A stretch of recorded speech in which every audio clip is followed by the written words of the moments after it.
Good afternoon, everyone. Want to apologize as much as possible for some of the changes we had, and things were occurring fast last second for Ken and Regina yesterday, and we lost the quorum, and Ken knows the reasons why, I know the reasons why, and they were valid reasons, and that's all we'll say. They're not last second saying I'd rather do it. And then because of that, we lost the quorum. We also are in a situation where we've had a couple people who want to join online since there wasn't going to be a quorum and it's going to be a workshop. And we've got one person who told us they wouldn't attend. I'm sorry that Candace isn't with us today for what would be her last meeting. So we're hodgepodging this together. Because of the last second changes that came up, we decided to go ahead. As far as we knew, Commissioner Alford said she was going to join us today and in person. Which Ken and I talked about that yesterday, and she hadn't told me any different. And I was wondering, because the Florida Association of Counties is having a meeting in Palm Beach. Ken just found out late this afternoon that they believe she's going to join video. I don't even know if she's going to be there, but the reason I would like to go ahead and get this done today, last year, if you remember, because of the disruption, we ended up meeting in November and December, and I've gone ahead and looked forward on the calendar, and our meeting in December would actually be the week of Sunday, and our Christmas would be on Saturday, and I don't think that's a good time to meet. I'm just sort of projecting ahead that we're not going to have a December meeting. So we're going to be late on getting the plan of work submitted, but we can go through it and see if there's any changes that we want to make, the majority of the committee, and I'll have Ken do the attendance just briefly. And then we also, if you remember, we were hoping that the Alachua County Extension Office would be finished and we'd be meeting out there, and it's not. And I think Cindy has some stuff on that. So there's a lot there chair-wise, but we'll see if we can get through this and maybe a little bit more efficiently. So I'll let Ken go ahead and call roll, and then I'll have a few more things. Okay. So we know Candace Arbo is not here, and Dwayne Baines I do not see, and we believe that he will not be here. Ken is here in person. Rodney Clouser is here in person. Mr. Kubelis? Here. Remote. Barry Hall? Here, remote. And Janet Hearn? Here. Both. James Longenecker? We'll get to the phone numbers, because I see one I don't know. I don't see James yet. Alva, I don't see it, we don't think he. Cindy Sanders, I'm here. remote. Andrew Werner is here. Let's go to Cindy's list.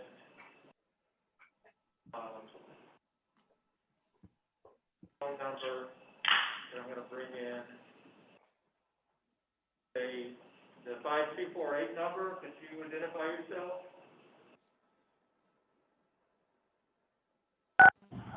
Hello, can you hear me? It's James Longenecker. I'm so sorry I had to join by phone. Okay, great. Okay, so James is here remote. Then for the public, I believe, is that book? Hi, this is Mary Offord. I just joined the meeting. I apologize. Alfred is here remote.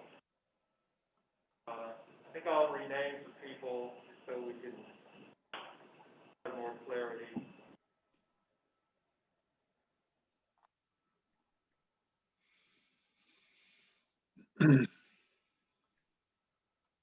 So, obviously, there's 3 members in person, and 8 votes.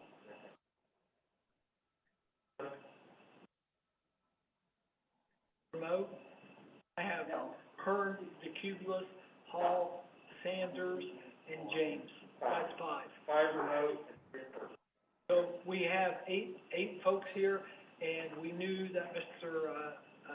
Baines and Mr. Aldo, Mr. Salvo wouldn't be here.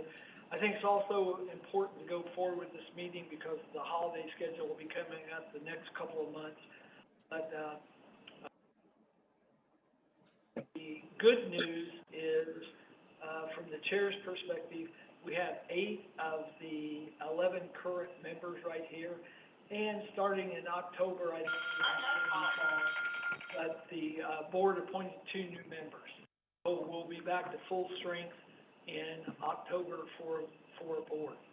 So, but the majority, the overwhelming majority, 80% are here today. And if we can let Commissioner Alford finish up on her comments last time and follow-ups we want to have, then what we'll do is be prepared to go forward at the next meeting. We shouldn't have to have a lot of discussion on the plan of work so we can have a vote. And we also won't have to have a lot of discussion on other things that should make it a little bit more efficient. So with that, Cindy, give us a quick update, because it's my understanding is that your office is also not going to be available in October. Well, we're in the process of moving now to our office. However, the auditorium, which is where we would hold these meetings, is probably not going to be available for another 3 to 4 weeks. And then we have an issue with furniture being on back order. So I think at the earliest we're looking at meeting in our location would be November. Okay, so we'll just give everyone a heads up. Since this has been somewhat convenient, parking is easy, the staff is accommodating, we're going to go ahead and have the October meeting here at the Freedom Center, so everybody can get that on their schedule. And then there's one person on the line who hasn't been introduced, and it's Ben Chumley, who's with the staff with Ken and Regina, and he's taken the position that Ken Leichner used to be in. And so, Ben, we want to welcome you so you can sort of see what we're doing. But I also want to say thank you to Ken Zeichner and Ken McMurray and Regina, who do a yeoman's job. And I want everyone on the committee to realize that they have to bring out equipment, they have to get everything organized and hooked up, and it's not an easy task. And they spend a considerable amount of time doing that. We appreciate it. But, Ben, do you have anything you would like to say before we get started in the meeting? No, just thank you for introducing me, and just you're in great hands with Ken McMurray and Regina, and I'm mainly just here to listen today, and if I can help with anything, I'm happy to do that. Okay, so I'm going to go ahead and turn the Yes, sir. Do you want to mention or read the public participation aspect? I can put it on the screen. Yeah, just put it on the screen, because we do have one member of the public, so connected right now. But we will allow for comments for the public at their appropriate time in the meeting, and I'll call on people to see if that happens. Ken will allow access so that you can ask your question and hear the discussion. And so we'll do that where it's appropriate in the agenda. But since we're not voting on anything today, we're just going to start out on our regular presentation. Commissioner Alford, we appreciate it that you agreed to join us today. I hear you're out of town at Palm Beach for the PAC event, so thanks for connecting down there. And we'll just go ahead and turn it over to you, and I'll tell the people after you get done with your comments that you want to make that I will make sure and engage the people online, and I will call out and ask if you have any questions you want to follow up with Commissioner. So, Commissioner Alford, thank you. I'm so sorry that I'm not there in person. I had this on my calendar wrong. It was listed as a one-day meeting, and it turned into a 2-day meeting, and then it was on different days than I was told originally, so I apologize. Anyway, first, can y'all hear me okay? Fine. Okay, great. A few things I wanted to update you on that I don't know if you're following or not. We had an extremely robust discussion about roads at our last commission meeting, and we have added another $1.5 million or so to the budget this year for roads, and then next year we are looking to move to close to doubling that road budget to $15 million, so we can start to get some serious work done. This still is not enough to bring our roads up in any real hurry to the point where they need to be, but we're looking at a 30-year backlog where previous commissions have decided to, sideline the road budget and pursue other priorities. So we're working hard to address the roads issue. I see that as kind of an equity issue, quite frankly. If you live close to town and you ride on a bad road, you're only driving on a mile of bad road. But if you live in a rural area, you're driving on 20 to 30 miles of bad road every day. And the economic impact of that average over the whole country is $500 per person. If you multiply that by the number of drivers in Alachua County, that's almost a $75 million impact. That's crazy. So we really need to address this, and we're working hard on it. So wanted to give you that little update. I also wanted to thank Cindy, who's on the phone, for her help with the program that started here in September. It's the Plant of the Month program. So I'm sure many of you guys are experienced gardeners, but we discovered during COVID that many people had an increased interest in growing things and growing food, and some of us were more successful than others. And I have another goal of increasing the dialogue in our community and looking for ways to do that. And one thing that isn't political is a tomato plant. So we started this program in connection with IFAS and the Master Gardeners Association and another couple of groups. And the point is that we pick one plant a month. That's something manageable that most people can put their arms around and learn about one plant. And we hope to work with schools and with neighborhood associations and neighborhood gardens and any individual that's interested to learn about that plant and help distribute seeds and distribute knowledge. And I really hope that folks will connect over their fences with their neighbors and talk about whatever plant it is we're growing that month. This month it's collard greens, and so if you haven't got your collard greens in the ground, you still have time. There's plants around the county, or you can pick up seeds at the library, or at Working Food, or there's actually a seed shortage. So I know unless they just got them in, they still don't even have seeds at Lowe's. So that's kind of a problem. But there are local seed sources around. And then next month we're doing strawberries.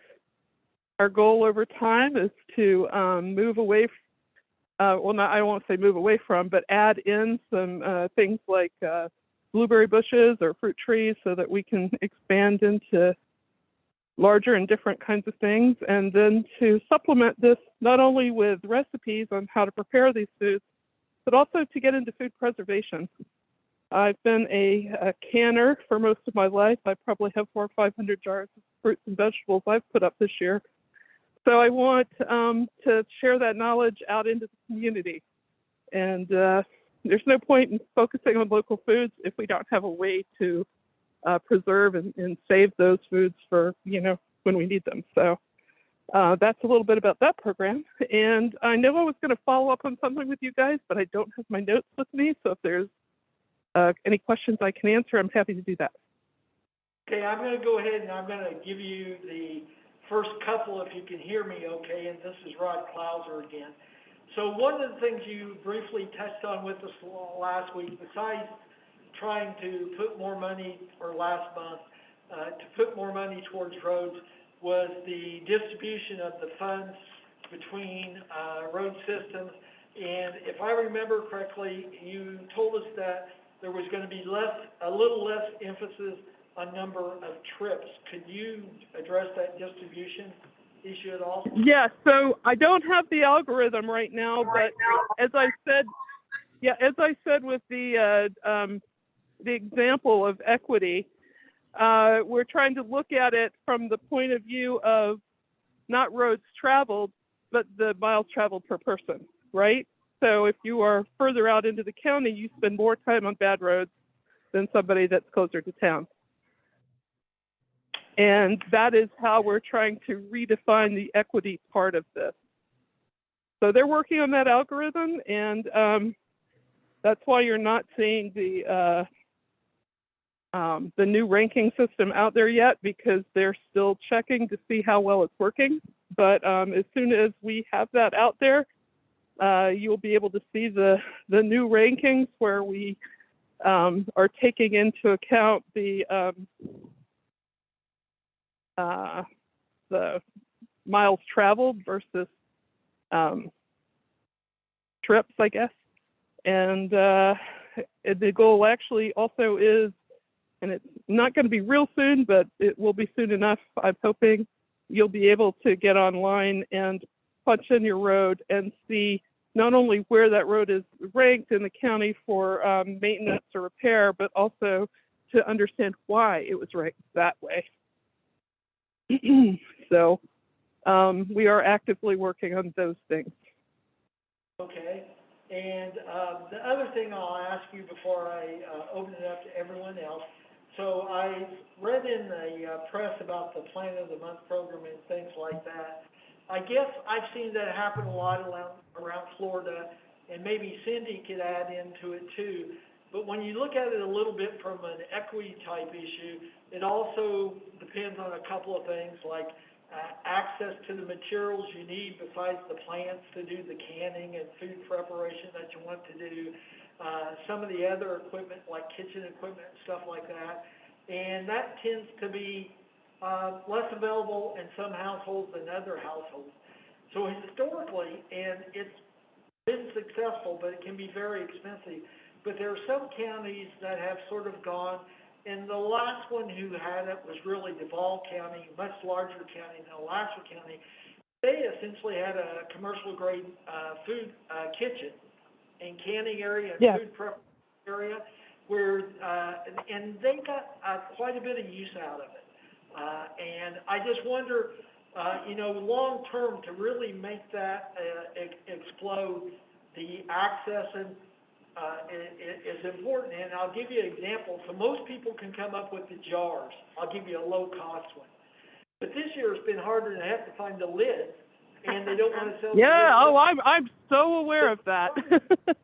So, you're end up spending a lot more. So there's some things there that sounds really good, although there's probably still some hurdles that need to be overcome. I agree with that.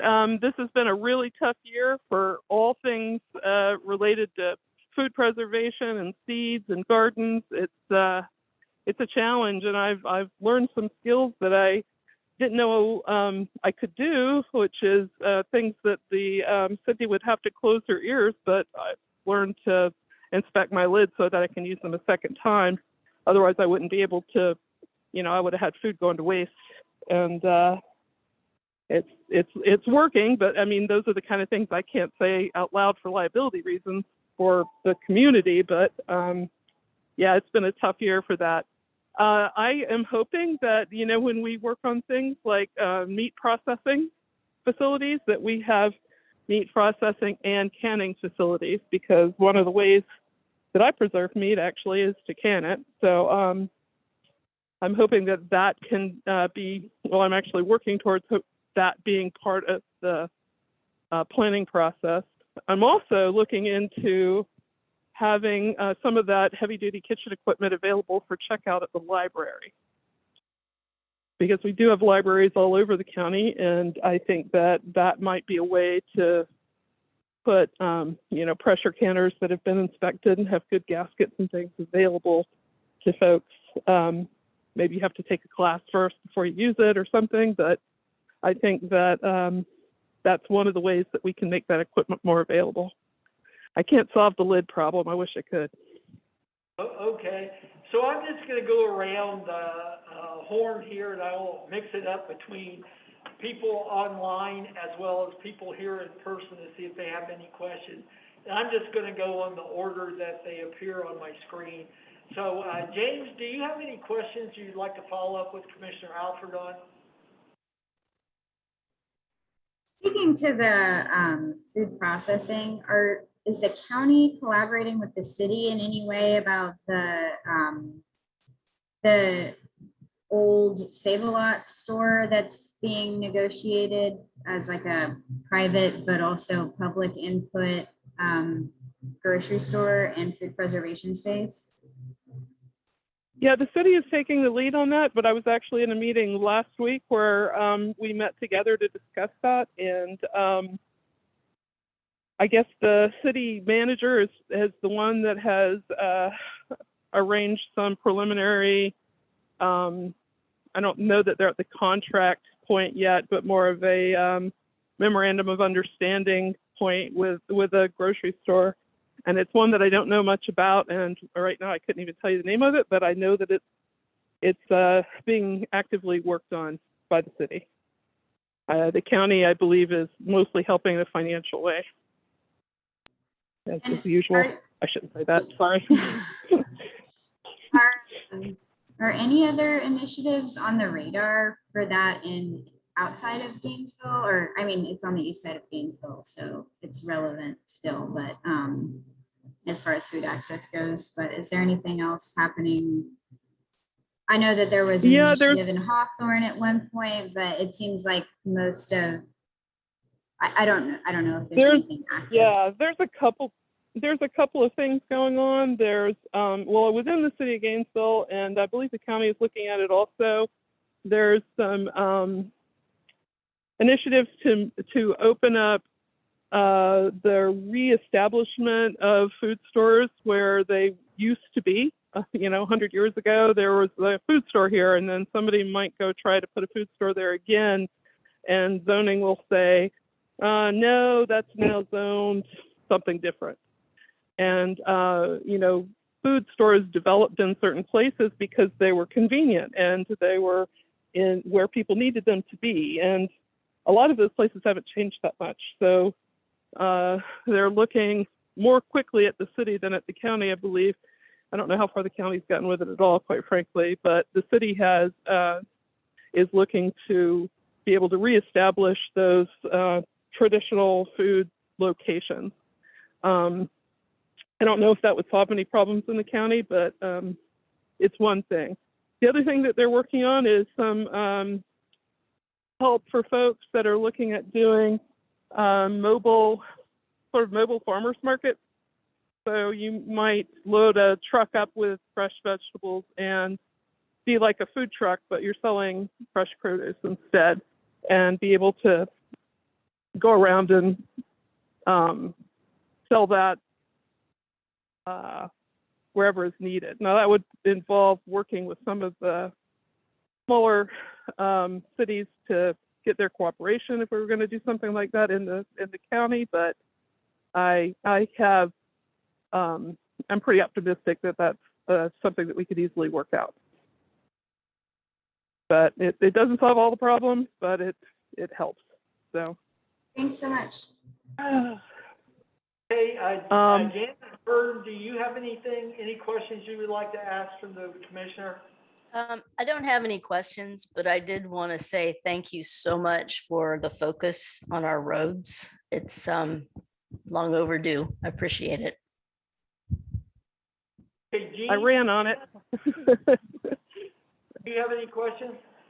Just a comment of appreciation similar to Janet about county being very interested in support of broadband. Whatever we can do at county, city, school board level, I think is worthy of Sorry, I didn't mean to interrupt. You broke up there. I did want to say it's one of the reasons that I am in West Palm Beach's policy meeting on broadband. So I'm the Wonderful. Alachua County champion for that, and so I've already met with Kamek about it, and I think you're going to see some improvement in the next couple of years. Wonderful. Okay, and I'm gonna go back online. The next ones appearing on my screen are Chris the Cubeless. Do you have any questions you'd like to ask the commissioner? Yes, sir. Thank you very much for joining us, and I really appreciate all your advocacy for citizens of Alachua County. My question would be, you mentioned something about animal processing facilities, and I know about the UF Meat Lab, but I wasn't really aware of any others in the county, and that'd be, as a small livestock producer myself, and there's a lot of us in that small size range of herds. That would be something that would be very interesting to me to hear more about if you have information about it. Well, as I understand it, the Newbury area is where they're looking at putting something like that, and I probably Cindy knows more than I do about what the current state of that is. I don't know, Cindy, do you know where we are with that exactly? She's still on? She's still on. Yes, I'm on. I'm sorry, I was on another call. So Commissioner Prizia and I and several others in the county are working on a committee with that. We have a meeting set up with small producers, Chris, on Thursday at 4:00 in the county manager's training room downtown. We are looking at a small facility for small producers, and using some USDA funding that's coming out soon, I believe October 1st. So that's kind of where we are. We're working with another producer or a slaughter facility up in Georgia with some plans and size and scale, but we want to hear from small producers on numbers, so we can look at that. According to Commissioner Prizia, it looks as if the county would get the funds and build it, and then the county would look for somebody to manage and run that facility. So that's kind of where we are now. We're in the planning stages, very early planning stages, but we have been working on that. And we have identified funding, which is really big. Well, that's exciting news, and thank you for working on that. And I will say that my wife has attended a canning class many years ago under a former FCS agent, and she cans, and I can't say enough about the good work that our FCS agents do in canning. So I don't know if there's opportunity to partner with the library. So I understand they can have a repository of equipment, but we've already got some very knowledgeable people in extension, I think, that would be happy to help, with educational materials, proper, pressure can, what needs to be pressure canned versus what could be boiling water bath canned. And everybody thinks everything would be boiling water bath canned. And safety obviously is very important in canning. So thank you for that. And I think it's a fantastic idea. Well, thank you. So Cindy, It's something close to my heart. Go ahead. Cindy, let me ask a follow-up question. So that's just going to be a small scale facility. It doesn't have to meet USDA requirements? No, it will be USDA inspected, definitely. That's an issue that has happened recently. Some folks that, especially with meats, are labeling for animal consumption only. And USDA and FDEX has cracked down on that recently. So that's where this need is kind of coming from. Our USDA facilities locally, we have about 2 out of county, and they are backed up at least 6 months on taking any animals in. So that's kind of where it all started. I just want to also respond to Chris there. When we get our new facility and auditorium, we have a state-of-the-art kitchen that our family consumer science agent Martha Maddox will resume those canning classes. So I'm sure that'll be a hit when we get to the auditorium. Yeah, I'm looking forward to help promote those, Cindy. Thank you, Commissioner Alford, and thank you for your help with the plan of the month. It's been a big hit. Yeah, can you share some of those numbers briefly with the folks that you shared with me in the email? Off the top of my head, that we've had probably on social media, somewhere around, I guess 14,000 is on our social media sites, but then I don't know how many likes and shares and all that. It's a lot. We have over somewhere around 15,000 on an email listserv that goes out through our office. Of course, IFAS Communications is sharing it all over the place. So their numbers are a lot larger than ours, but we have 4 Facebook sites here in our office that they're all going out on. Plus, Mark Sexton with the County Communications is marketing it for us. We're going to have a story on TV 20 coming up with Farm Bureau and their Ag Facts. So yeah, it's been a hit. Thank you. Great. Larry Hall, do you have questions? Yes, thank you. Thank you, Commissioner Alford, for your work in getting the funding for the rural roads or all roads in the county. As you were well aware of, that was a very a critical area of concern. One thing I would ask that, and I know the rainy season has really increased the growth along the county roads, but since the county went from the inmate labor to contract or to employees, staff employees or county employees, the growth of weeds and grass and lack of pickup of limbs, etc., appears to have increased drastically. There's a lot of laughing and going on that I'm hearing in the background. Are y'all hearing that? Yeah, I'm sorry. I'm at a conference, so they're about to load me back up on a bus. So I apologize. I'm waiting till the last minute to get on, but I'm probably gonna have to get on the bus here in just a second. But the main issue that I wanted to ask if you would look into is County Road 241 between Newbury Road and the city of Alachua.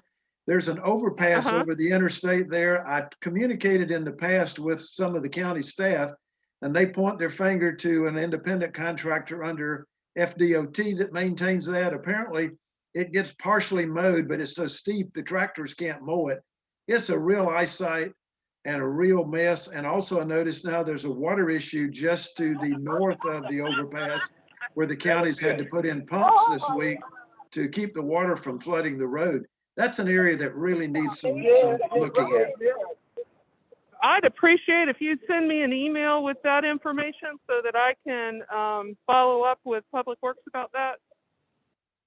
I'll be happy to. Thank you. All righty. Okay, and then quickly, Ms. Werner, do you have any questions that you'd like to ask the commissioner? No, thank you. Okay, I'm going to ask if there's any public question now. Any question from the public?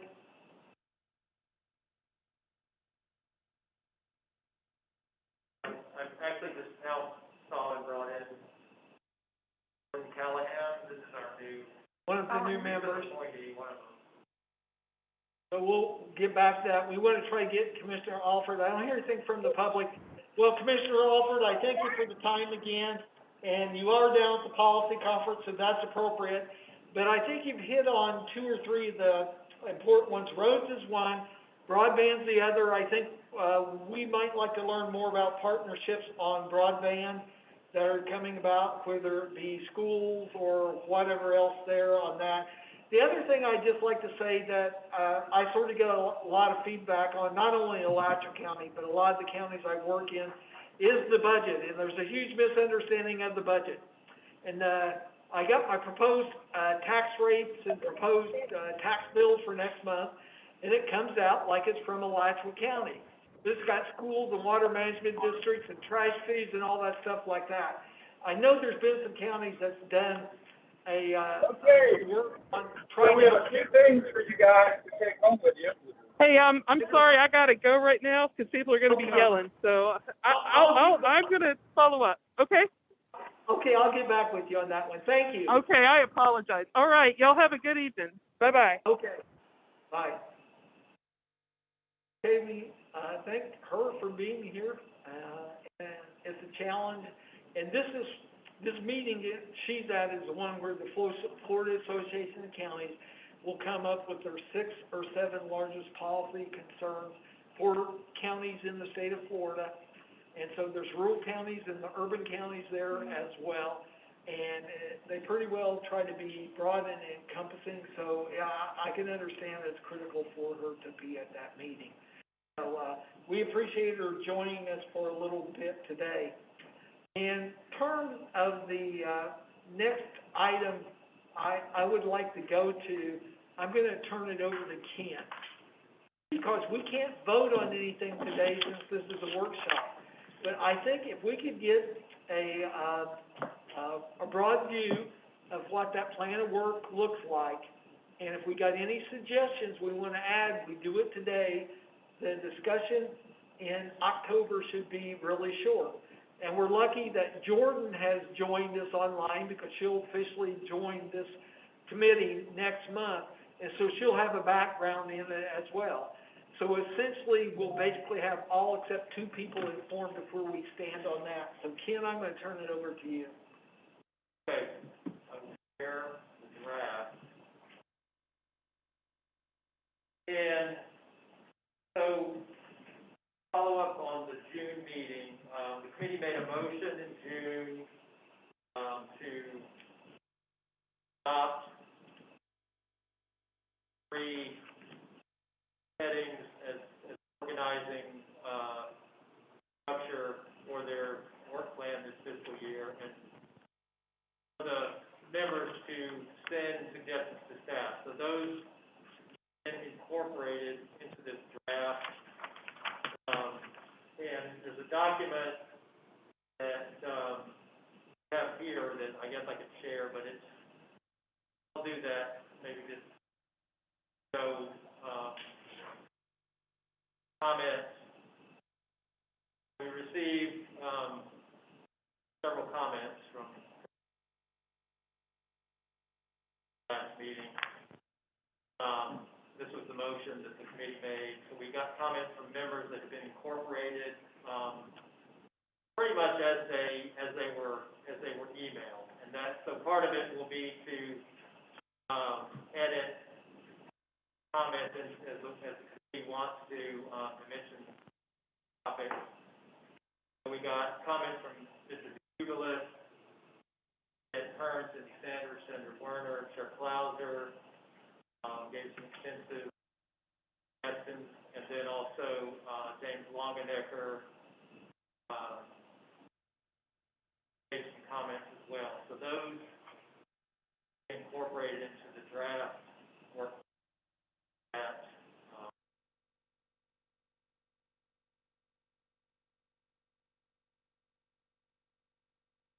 and briefly, this is in the format of the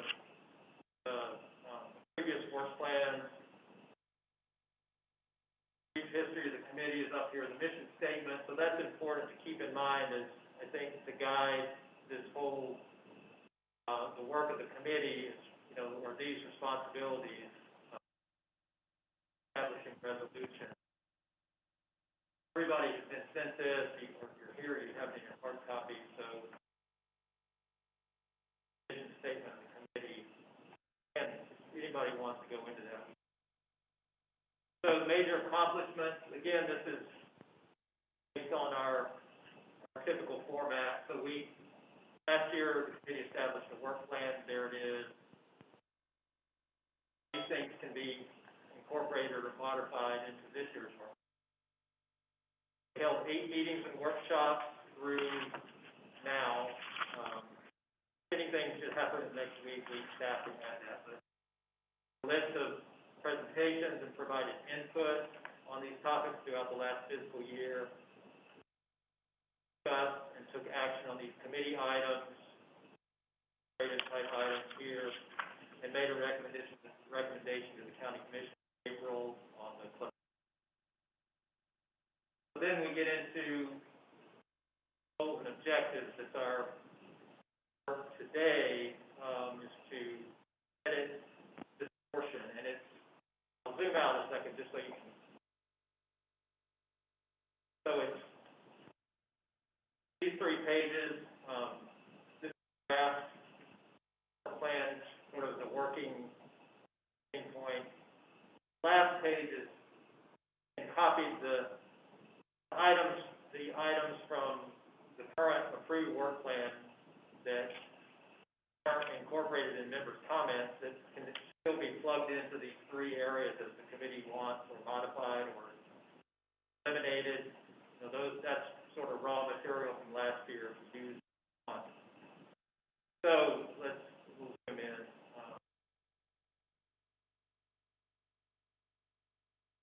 So all this underlined language is submitted by committee members. Their initials are after lines that they submitted. So Rodney Klauser, James Longenecker, so forth, Janet Byrne. So these are comments. Again, the three topics. So at this point, we can dive in and start editing, or you can take a moment to review and just get a sense of what's here, or if anybody has suggestions that wants to just jump in, however we want to do this. So what I would suggest is just a few points under there. Quickly look at those, and if those cause any concern, you'd like to add or have recommended changes, let us know so that we won't have to go through that when we get back together next month for approval. So comments related to the one and the rural health and other county service delivery.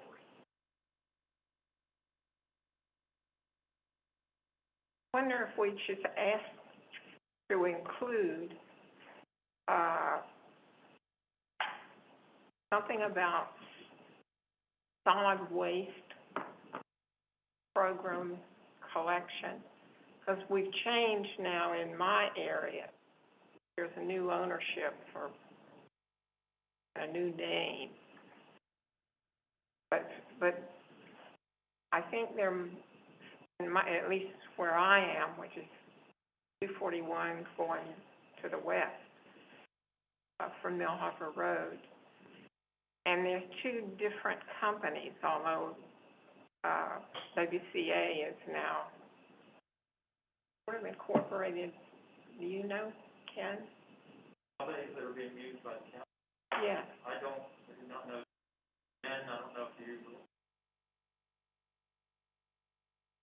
But it's changed the name of WCA. And the new truck came today.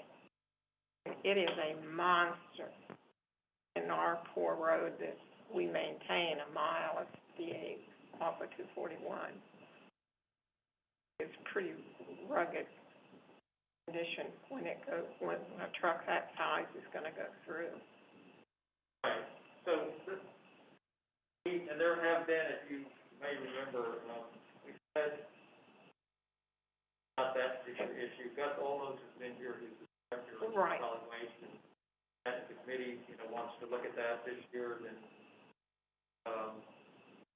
seeing if that's on the approved plan.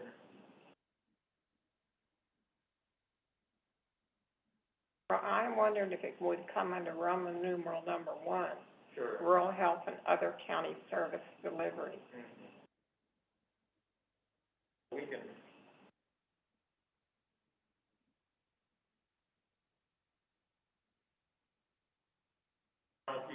If you want to propose, if there's language, specific language, but again, it might be something like review of, solid waste program collection.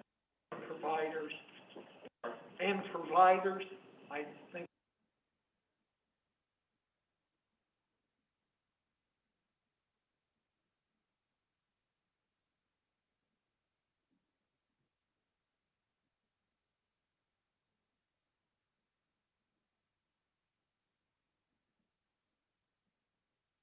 Yes.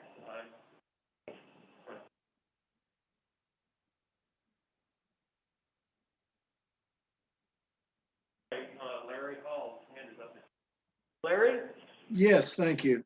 Under item F, could we add something in there about the maintenance of the right-of-ways, the mowing and pickup of limbs, et cetera? I don't know how exactly to word that in there, but along the lines of the discussion I had with Commissioner Alford.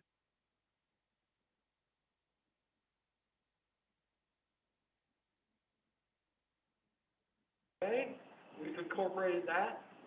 Thank you. Anyone else?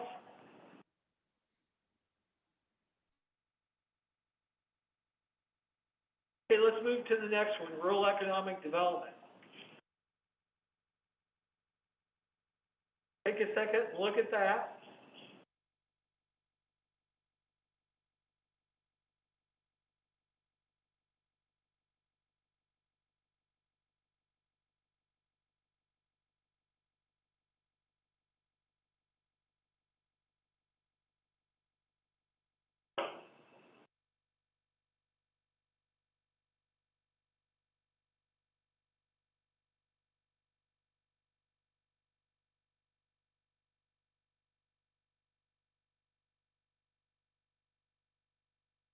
Okay, comments that are missing or something you think it needs to be clarified in that section? And Larry, again, to you. Yeah, under E, we had started the discussion. It says begin conversation about small business grants. We had, I think that's already underway, and we had a presentation on that at our last meeting. Or say continue. Continuation of conversation. Right.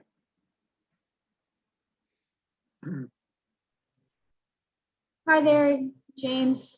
In response to that, Larry, I wrote that one and I was thinking of non-agricultural businesses because we mentioned, there is, in point A, there's education on the size, scope, and importance of ag and ag-related. And I guess this is a little different, but just to be clear, I was thinking about, I guess ag is included in there, it could be, but I was mostly thinking about non-ag businesses, just supporting the local economy in all of the supporting businesses to have a rural lifestyle. It's not just one store. The other thing we could put in that one to make it broader, if it's okay with everybody, ag, non-ag. Remember, we had Sean McClendon come and talk to us about the small grant program for small farms.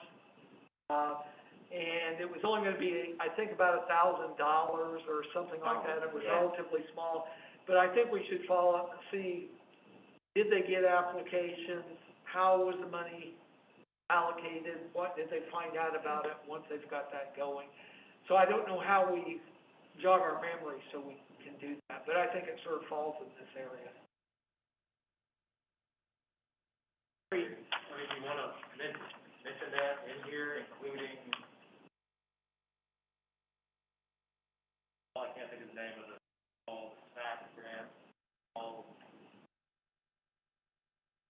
I guess put that in there and we'll have to track down what that program, they finally called that program.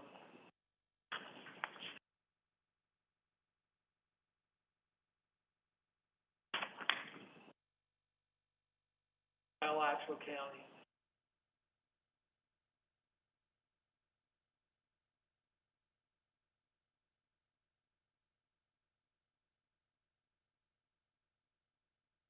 That's fine with me. Scroll on down. We might, so, I wanted to just refine the, you know, what the committee wants to do with this, for the progress of this, or something. Talking about the feasibility of the meat processing facility that talking about. So Cindy, who's deciding if it's feasible or not?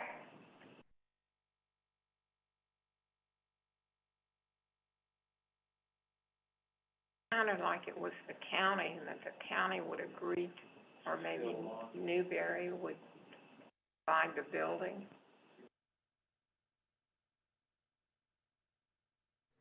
I think that they may be doing a feasibility study under the USDA, and if I'm not mistaken, it is the county, maybe in collaboration with Extension.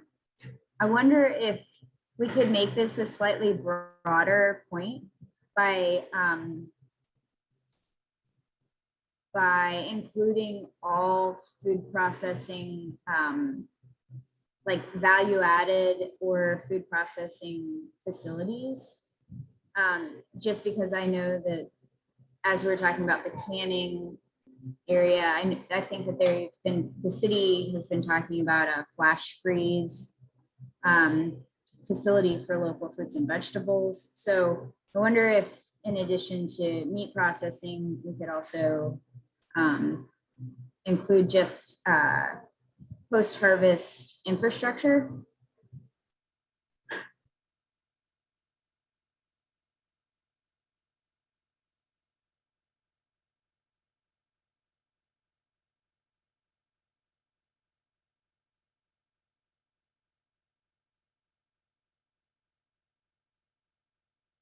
Modify that yeah. or, Just go ahead and I That's put good. review and monitor value-added food service structure, including meat processing facility in the county. I think that makes structure.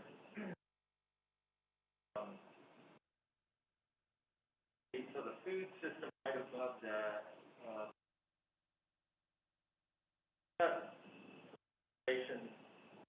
interlocal agreement between City of Gainesville and the county, creating a joint food system policy board.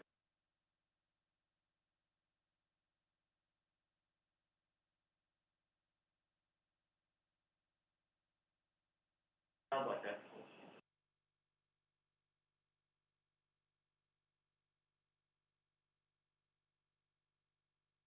Again, I mean,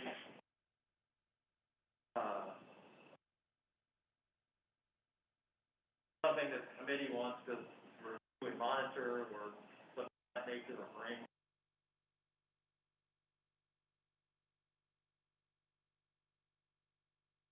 I would think it would be review and monitor.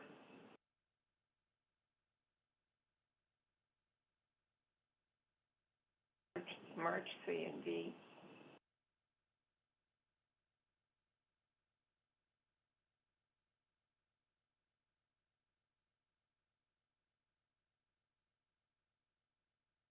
Include.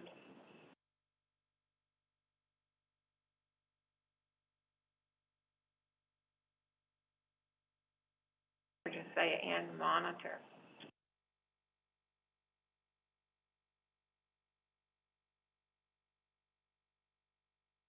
Make it 2 sentences.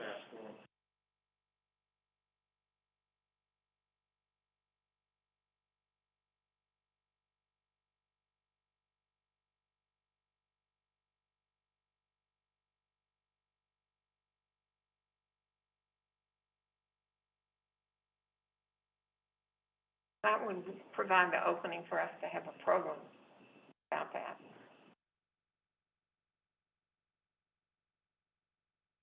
Can we Or scroll Cindy on report down? on it. Am I seeing correctly, are there only 6 of us on? So did we lose Ms. Hearn, Chris DeCubulis, Cindy? I'm still here. Can you hear me? I hear you now, Janet. Janet here, this is the Cumulus, James. That looks good to me. Larry here. I don't see Cindy on right now. Oh, okay, so let's flip back. I just wanted to make sure that I had full knowledge of who is still with us.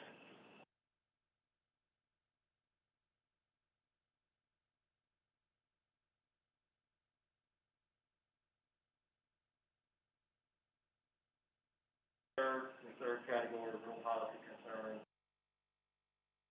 Again, after this section, we can, all be plugged in and.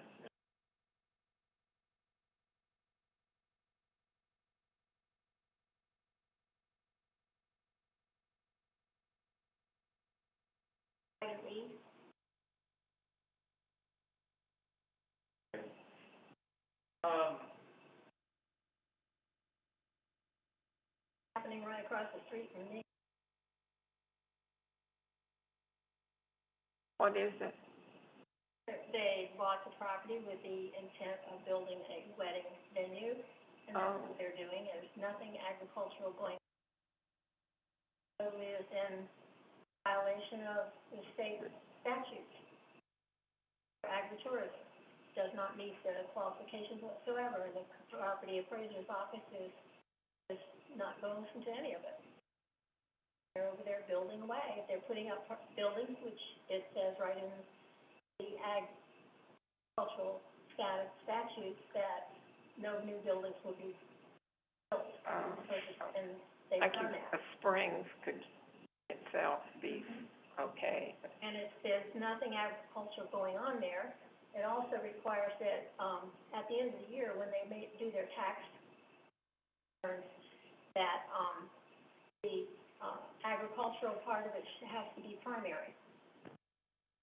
That any income that they get off of the agricultural part of their property has to be higher than what they get off of the venue part of their property. And I'll call them on that at the end of the year if they don't back that up. But the property appraiser's office flat out told me they qualify as a farm. They do not. They've got about 3 ponies and a mini donkey over there wandering around loose, and they said, we intend to breed. Well, and county told me, That's not all they have to fine. do is have the intent. Not right. They have to prove they are a farm, and they're not. Nobody's doing anything about it. Property appraiser's office, I have a lot of problems with them. First of all, there are a lot of pieces of property out there that are listed agricultural, are not. And if they remove that status from them, they would have a heck of a lot of money to build roads. Because the taxes would go up. And there would be all kinds of money. But they're just not, nobody wants to jump into anything this drastic. So, I would suggest on that one, is, get an update from the property appraiser's office on the state's use value assessment law. They won't talk to me. Because that's what it will come from. And when I worked for the university, I had a lot of experience in this area. And so one of the big problems is that the Department of Revenue comes out with guidelines. They leave it up to the counties to enforce. Yeah. But what really has driven this example, it's the one that sticks in my mind statewide, is that if people are willing to fight the property appraiser's office through the legal system, property appraisers do not have a good record of winning those things. Ed Crapel, when he was property appraiser, started this fight in 1986 in Alachua County. On classic case that always comes to mind, there was a small island in Johns River over in, it was, I can't remember if it was in Putnam County, around Plaquemine, or more up around St. Johns County. On that island, a guy had gone in and built a huge house. He put about 3 pigs and 2 goats, just like you say. And he went, and the court ruling basically said, if it looks like a farm, and if it smells like a farm, it is a farm. Not according to the, Well, but the judge gets to make that decision. And, even if it's against the state statute? even if it's a state statute, you know, they're debating some end of that. But I don't think it would be a bad idea to hear from the Alachua County Property Appraiser's office on how they're, responding to this, how they're going out and classifying land.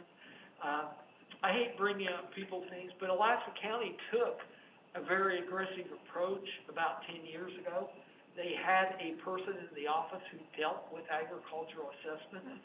I've lost contact with them. I don't know if they still do that, but they went to minimum tree, you know, like if you had they used to be, if you planted some trees, you got it. But Alachua County tried to enforce a density on a commercial timber operation. Well, I think we could find out what is the issue in Alachua County, how they're approaching it, you know, how they respond if there's these issues that come up. I don't know how we say that, but I think there's a concern there. But the court system has basically, in a lot of ways, said if it looks like a farm and smells like a farm, it is a farm. And they've not been concerned, although the Department of Revenue sends out the guidelines to the county property appraisers, because I've said in those trainings they do for them, make presentations myself. But I think it would help us understand if we did.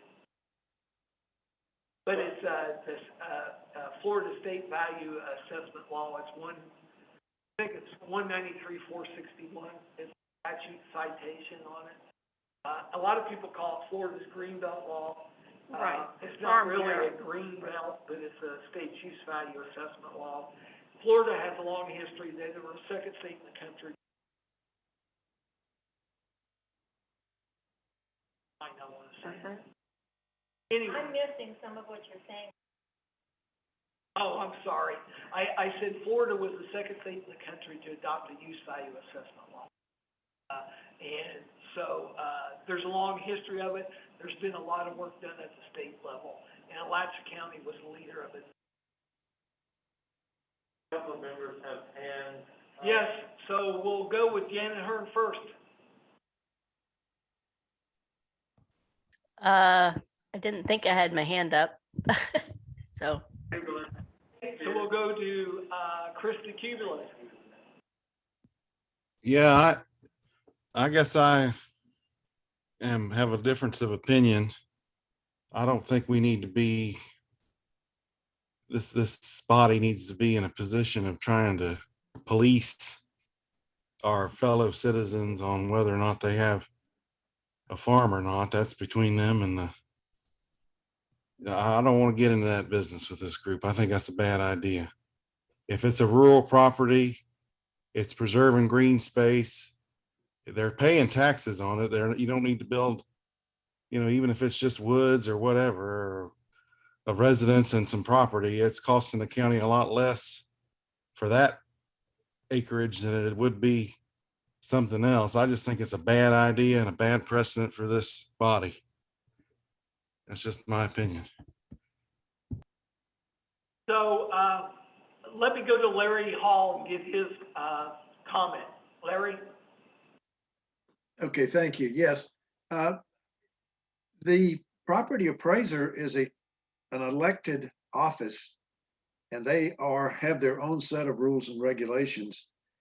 I do just add a comment about forestry. I know that in the job that I do, when we have foreclosed on property, particularly in Duval County, which was considered ag forestry related, we had to submit a forestry management plan, which had to be reviewed and approved by the property appraiser's office before they would grant ag exemption for that property. But again, I agree with the comments that I don't think it's this body's, this committee's position to be enforcing those. We can have discussions and suggestions to the county commission, but I don't know how much they control how the property appraiser's office handles those particular items.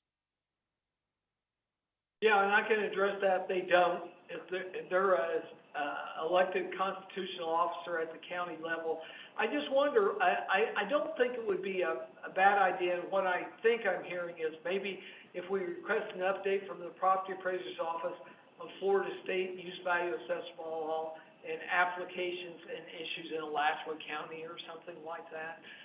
We're not saying, you know, get rid of the unqualified, you know, get rid of the advice stuff, but I think it would help us understand, because that changes over time a little bit, and they can tell us what they're doing.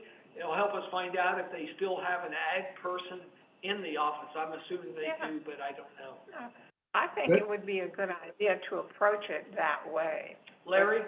Yes, I agree. That's the way we should approach it. Just for information, as we have no control over the property appraiser's office functioned, and the county commission does not either because they're a separate elected constitutional office. Can you get the language? A request update from Property Appraiser's Office, Alachua County Property Appraiser's Office on Florida State Use Value Assessment Law and application in Alachua County, Right, or something like that. I agree.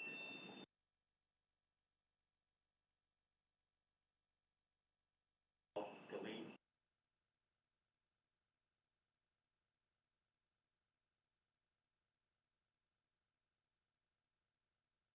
Farmland preservation. Next one.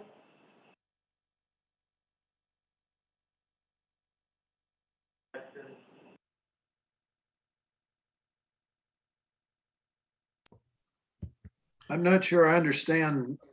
Well, that's one I've requested that on there. I drive around other counties, particularly North Marion County, and I see these signs up that say farmland preservation area.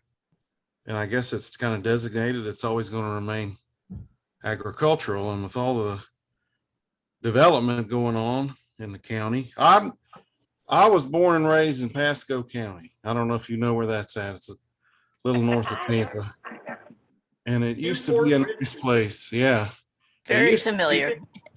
It used to be nice. Yeah. Well, there was a time when it was actually a nice place to live. And my family has been down there for over 100 years. But there's a reason I'm here now. And I'm starting to see things that remind me of 20, 30 years ago that went on in Pasco that I'm not against progress or even development, but just be smart about it and just investigate what Marion County has done. What is it? I don't even know what the farmland preservation area thing is.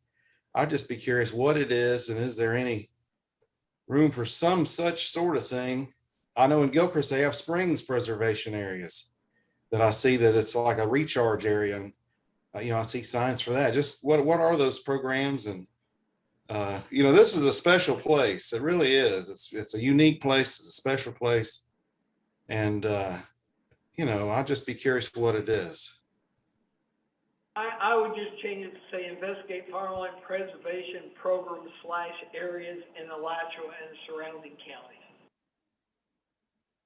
Or educate ourselves on farmland preservation programs areas. Rather than There's all kinds of things. There's state programs, there's national programs. There's some counties in Florida have transfer and purchase and development rights. There's all kinds of programs in Florida. May I go ahead? And, Okay, I'm gonna go with James first.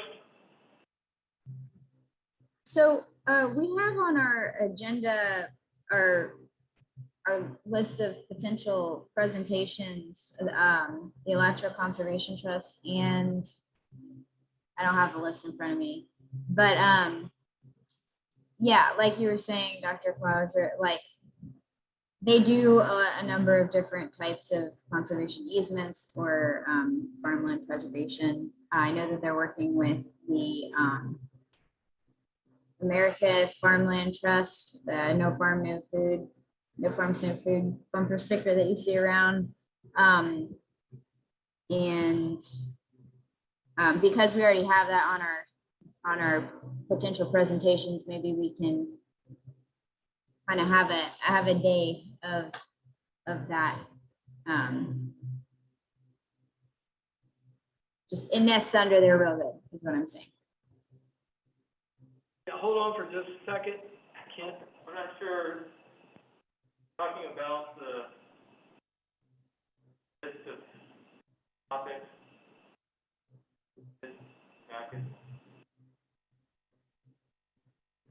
Sorry, I'm having trouble hearing you.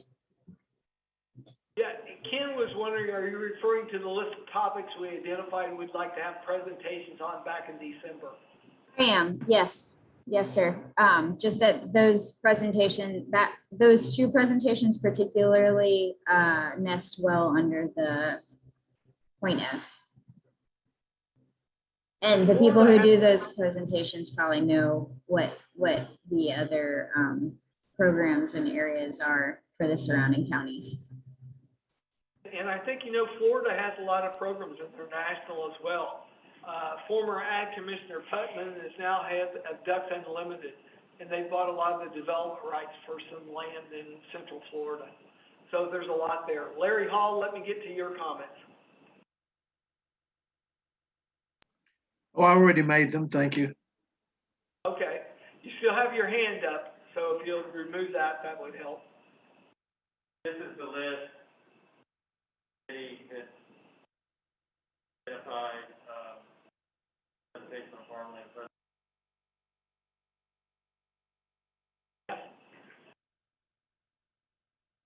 But it's even broader. It's, well, we can find out what Alachua Conservation Trust is, but if they're capable also of joining programs in surrounding counties.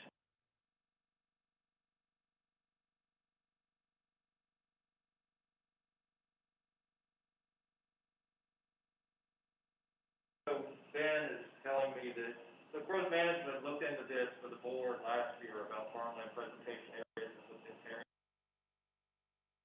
Maybe something.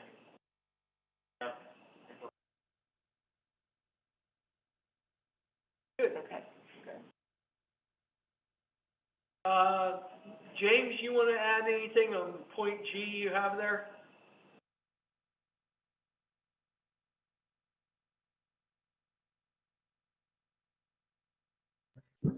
So what I was thinking is just a lot of times I know that we represent people who are concerned about the rural areas. I was curious to know, besides for having the phone line available for the meeting, if there's any sort of way that there can be, if there are any other ways that other committees reach out to their kind of constituents in a certain way, to make sure that we're recognizing and determining the needs based on more than just our anecdotal experience.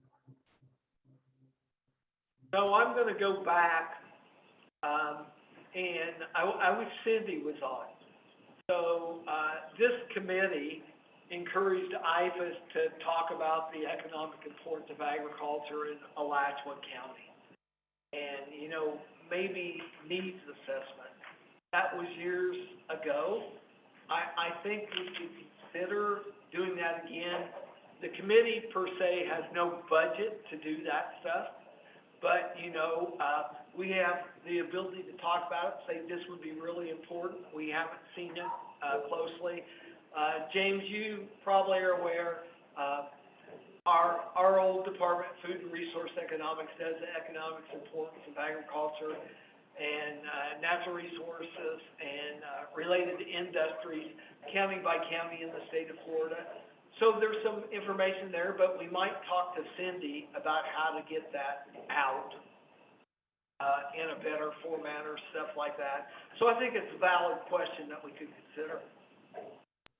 Thanks a lot. Yeah, I think for the ag stuff, since a number of us are in it quite heavily for our jobs and positions in the community, that's certainly a portion of it.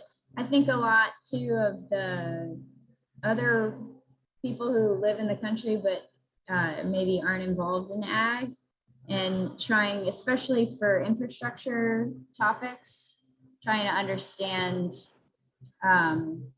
what their needs are and what would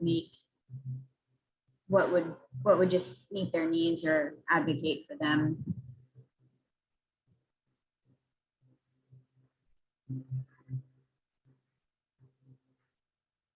I know the county has like social media that goes out and a number of different bulletins and what's good Alachua County, or they have a number of different things that I wonder if using those already in place outreach veins, if there's any way that, I don't know. So I just wonder, would it, I think I understand what you're saying, but I would, instead of saying determine, I would say discuss, and consider potential methodologies to integrate rural concerns. That sounds great. Yeah, I was very much wanting to have a discussion around that point. So thank you for bringing it back up. I didn't even know the legality of it. It just seems like having more than purely anecdotal background plus our workplaces might be good. Right, so it'd be discuss a potential methodology. Integrate rural concerns is highlighted. And I think that tells us what we are thinking of there. Great, thank you.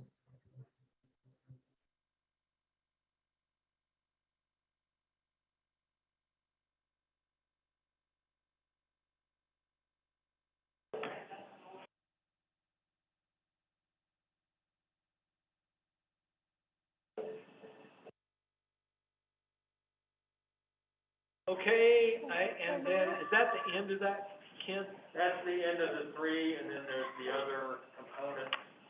Just maybe a little clarification on this C item about best management practices for agriculture.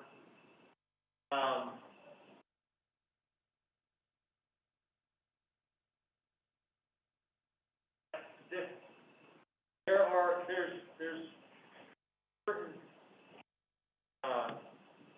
situations where the county has practices that are more protective of resources in one case.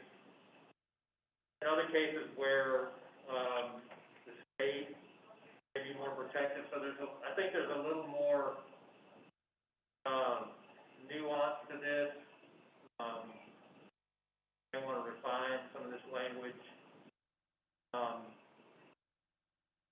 I mean, I understand maybe the point of, continuing to monitor county practices or the county policies, relationship to the state best management practices, something of that.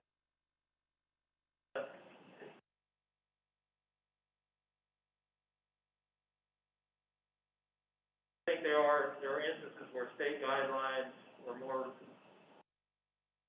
there's instances where county policy is more effective. I mean, it just depends on what we're talking about, what situation we're in. There are cases where in practice of agriculture where the county has very little regulation, where it's basically, there's right to farm and things like that. There's other cases where the county can regulate development, things that the open space and the subdivisions that are development plans regulated by the county. I'm not sure exactly what all that's. Well, I think what Cindy was trying to say there, and I don't want to put words in her mouth, is, and it sort of comes up with the discussion we had on the update to the code. So I think the point the committee was trying to get across to the county is that there are state guidelines that are sort of minimums. That doesn't mean they can't be exceeded by a county. But, my own personal opinion is, all we said, including state best management practices, we just remind them that those are the minimums. They said, no, we don't really need that. We're going to talk about regenerating agriculture and all this other stuff. So I think what she's just trying to do is make them aware that there are some minimum standards. And then those are applied statewide. And I'm not sure that we should say anything about individual counties, communities, supersede those. It comes down to a question of home rule on that, which is a really complex issue. To me, I would be fine if we just said to continue to promote coordinated education, best practices, agriculture producers, government organizations of Alachua County, meeting state guidelines. I'm not sure that last sentence, that state guidelines supersede county policy. I think those are the minimums.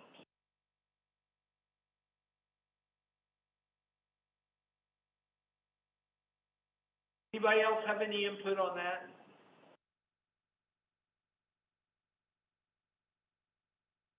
Yeah, I believe it like that.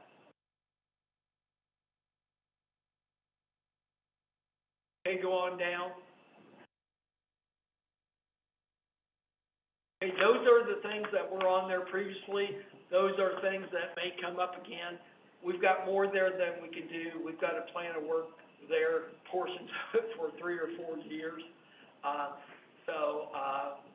You know, I think this, as need arises type things, relate to a lot of this. On another category for that? I would. I want to have it. Right now, you know, there's 3. Yeah. I maybe just put something other potential concerns could include. And it doesn't fall in a category.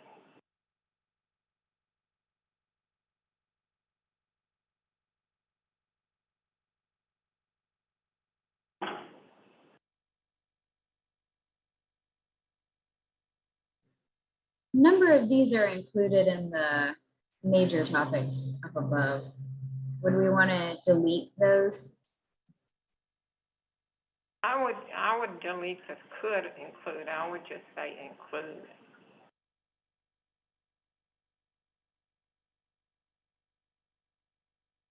So yes, if you can identify those real quick, if you want to go down through that list and say,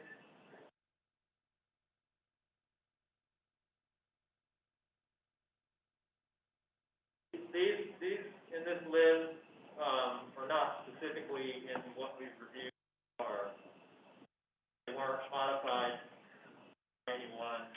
This as is. Okay, yeah, I'm sorry.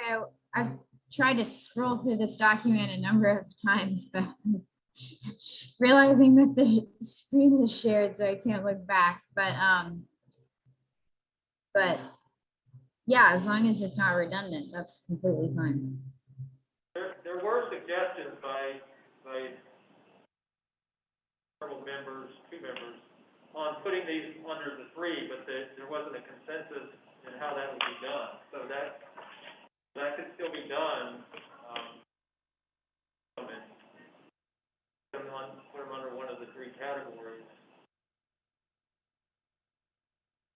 How to do that?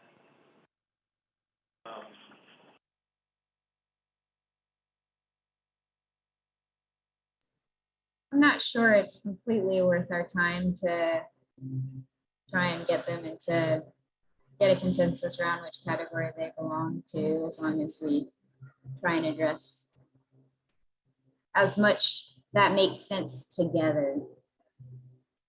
It's nice to clump things together when we're gaining knowledge or making decisions.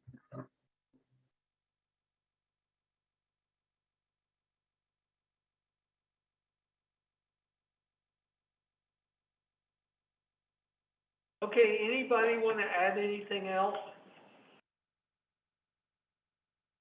Could I get you to flip back so I can see who's still on the call?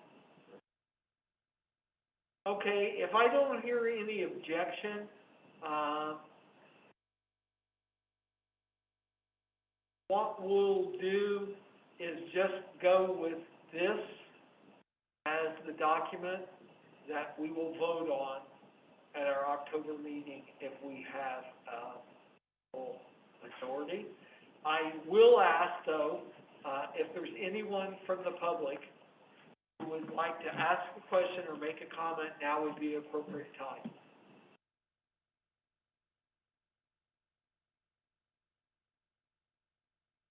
Okay, so, that being, said, I'm wondering if we're getting about at the conclusion of our meeting.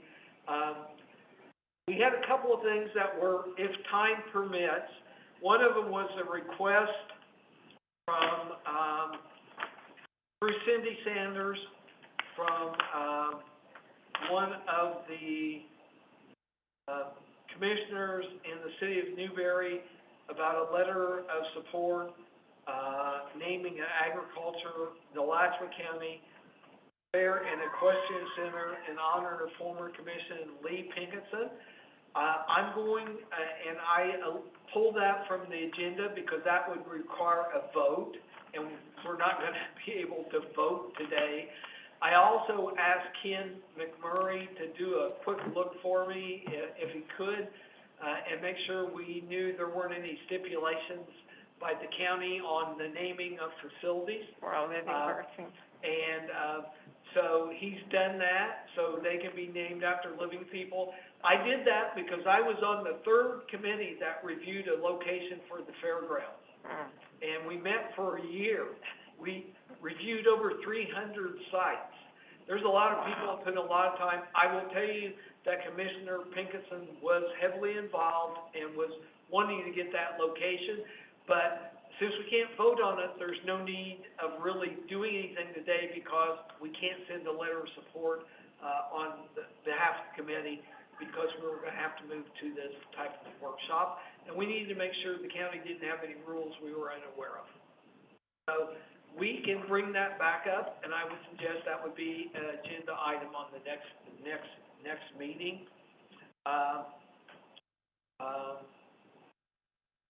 Last thing I will say, and I believe that we've lost the new person who was going to be on, but we've had some discussions about holding this in some different locations. One thing I will tell you, and I'm just going to tell you my impression right now, is our committee's going to be different between Turner, Ms. Salva, and these two new people. One's still here. Who? Jordan Callahan. Oh, Jordan's still here, so she's going to be coming on this. But if we can do anything that sort of accommodates the committee, so we had some discussions of should we look at an alternative occasionally or someplace to meet. I think we've got the west side covered, but I'd be willing to go back and have the discussion if people would like to. If once a quarter, maybe max, so we were probably talking 3 times a year, we would meet someplace that would be more convenient from some of the others. I think the other thing, and I have no idea where it's going to be, but there's going to be at some point in time when this hybrid meeting thing is going away.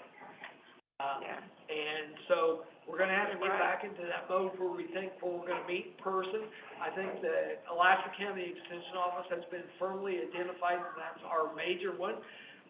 So Ken is going back and going to explore some more, I think, because I have been involved in some meetings for agriculture and groups that also have met at the county health department on the east side of town, and maybe we could do it. I don't want to put too much of additional strain on the staff of having to get the stuff out there and doing everything.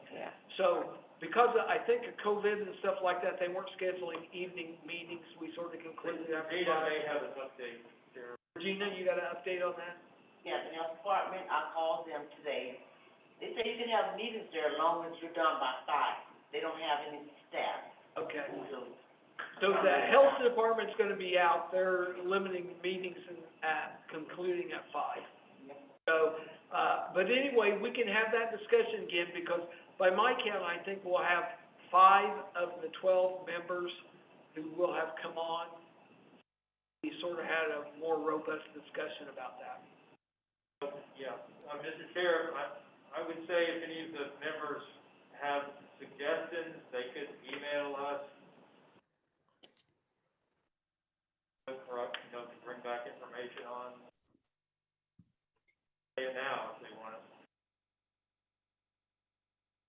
it. This is Janet. I have some thoughts, and once I think some more about it, I'll let you know, because it would be extremely helpful to have an occasional meeting closer to the east side of the county. I completely So second y'all that. Go ahead, James. Just, I 100% second that. I'm also on the east side of the county, and it'd be great to not have to travel all the way across every single time. To look at it. Yeah, so we need some more suggestions, so think about that, be prepared to discuss and get in. I want to go back through and just say, let me start back from where we started before. Larry, anything else you think we should discuss today? I don't have anything. Okay. Chris Cubulus, anything else you would like to discuss today?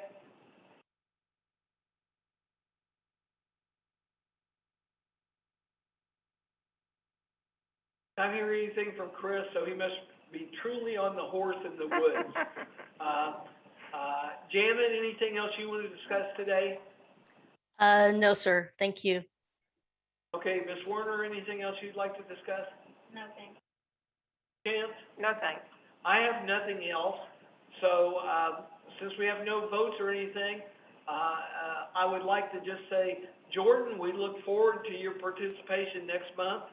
And we'll be getting that information to you shortly on where that's going to be time-wise and everything. And Ken McMurray? We overlooked the attendance report. Anybody has any questions? Nobody's in jeopardy. Anybody has questions, they can ask. I'd just like to say thank you, and I look forward to working with all of you. This is Jordan, by the way. Thank you. And Ms. Cook, since you're the only member of the public online, do you have anything?